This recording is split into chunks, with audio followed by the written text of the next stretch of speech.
Joining me now is Michael Shoebridge from Strategic Analysts Australia. Michael, good to see you. Thanks for joining us. Is Labor too soft on China?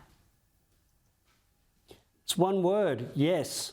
What they're doing is telling Beijing when the Chinese military acts this dangerously and risks killing the men and women of our defence force, our national leader and our defence minister won't even pick up the phone or see it as a crisis. What happened this time? We hear that the government made appropriate diplomatic representations. That turns out to be an official in the Department of Foreign Affairs making a telephone call to the Chinese embassy. That won't really have said, we think it's a grave issue when you try to kill the men and women of our defence force.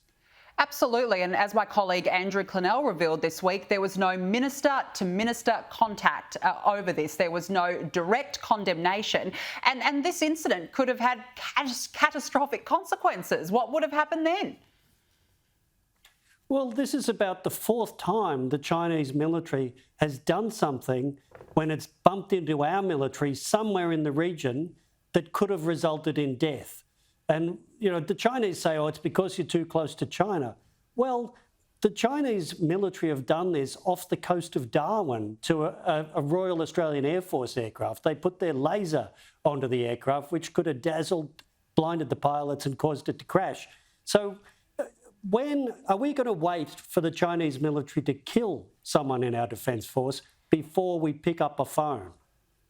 Yeah, you're right. There seems to be a dangerous pattern of reckless behaviour by China. As you said, this is not the first time Australia's military has been put at risk in recent months. What does this say, Michael, about our China policy? It says it's not stable. We hear from the government that they've stabilised the relationship between China and Beijing, between China and Australia. It is an unstable, dangerous relationship, and the Chinese military are acting incredibly aggressively towards our military, and we're not alone. Probably even today, the Chinese military have done similar things to the Philippines military. They've done it to the Canadians, the Vietnamese, the Americans, everybody they bump into.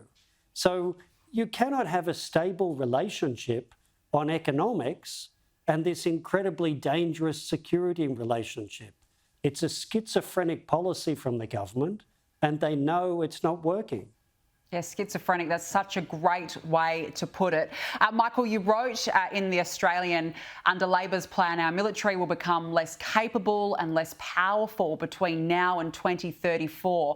Why is that, and how big of a concern, particularly given the threats that we've seen from China?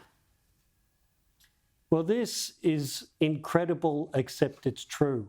So the new plan that Richard Marles released just a few weeks ago says we'll be spending $765 billion over the next 10 years on our defence force. But in that time, we're going to have less ships, we're going to have a weaker army, and we're going to have an air force that has to live off investments made years ago. We get a weaker military while we're spending $760 billion. So if it's hard to stand up to China now, it's going to get harder under this government's plan unless they change course. Yeah, and it's just going to get worse for Australia given the threats that we are seeing. It's certainly a concern. Michael Shoebridge, thank you so much for joining us on the show tonight. Appreciate it. Thanks, Danica.